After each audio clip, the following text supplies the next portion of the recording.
Dilaporkan 4 anggota keluarga jurnalis meninggal dunia dalam serangan udara Israel di Lebanon yang berbatasan dengan Israel pada Minggu 5 November 2023. Jurnalis yang terkena serangan itu mengalami luka-luka.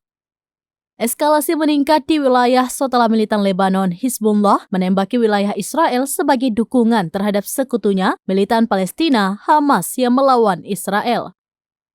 Kantor Berita Nasional Lebanon atau NNA mengatakan keempat korban adalah saudara perempuan koresponden radio Samir Ayoub dan ketiga cucunya berusia 10, 12, dan 14 tahun. Pasukan Israel mengikuti mobil jurnalis tersebut dengan kendaraan lain ketika mereka dibunuh. Setelah serangan itu, Samir Ayoub kemudian muncul di saluran televisi lokal Al-Jadid menggunakan kemeja berlumuran darah.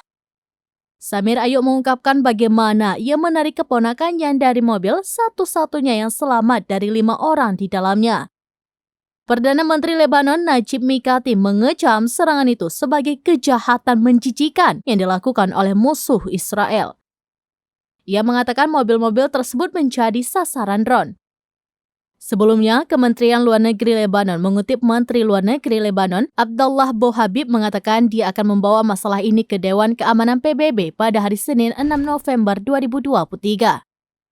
Tidak lama setelah insiden tersebut, gerakan Hizbullah mengatakan pihaknya menembakkan roket Katyusha ke kota Kiryat Shmona di Israel Utara sebagai tanggapan atas kejahatan keji ini.